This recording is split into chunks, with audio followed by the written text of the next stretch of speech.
Welcome back, everyone. San Francisco center Volodymyr Markovetskyy has been dreaming of participating in the NCAA tournament his entire life, even as a kid in the Ukraine.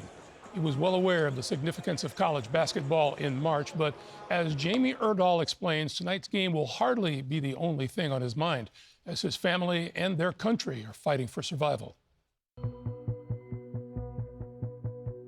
What is it like to be at the highest peak of your athletic career as you face down the greatest crisis of your generation?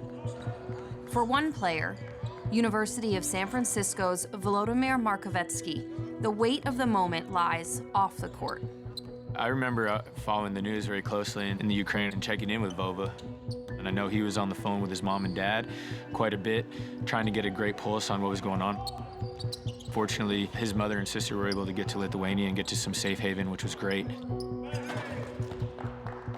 But his father's in the police force over there, and his father is staying and protecting his homeland, and he's not going to leave. And I think that's something that incredibly just tough for Vova to deal with, knowing that his dad is there and in the middle of everything has put a lot on his shoulders.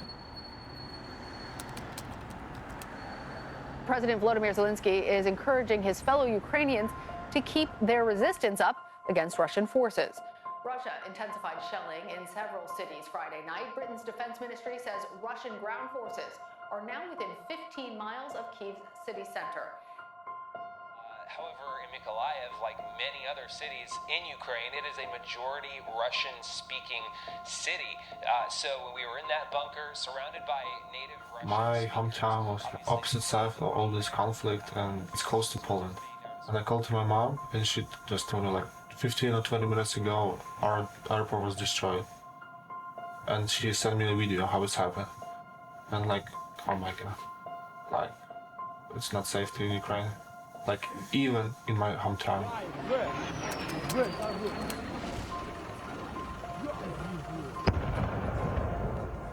In the beginning, I remember when this happened, and the next day we have senior night against Gonzaga, like last home game, last game for a lot of guys. It's like super emotional game. But I feel nothing, like in this moment. For me, everything is lose sense. I have no emotions. No good, no bad, like just nothing. The atmosphere is crazy, because like the full gym, like the last game, but I feel nothing, really.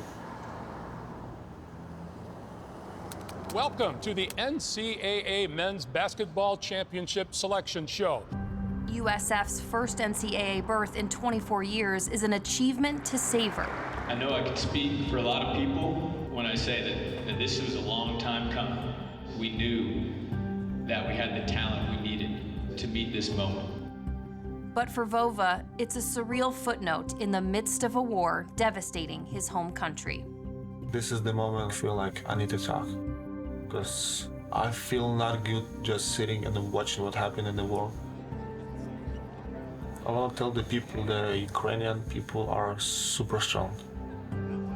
Not only my family, I believe it's the whole people in Ukraine ready to do this.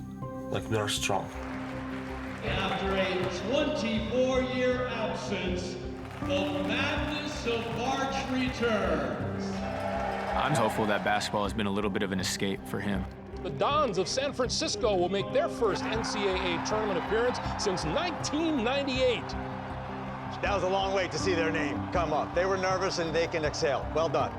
And not that we're trying to minimize or deflect from everything going on over there, but to have these guys support Vova and everybody come even closer together. If it's for 3 or 4 hours a day where he can focus on basketball and not have all those thoughts running through his head, then I feel like we're doing something to make his life better.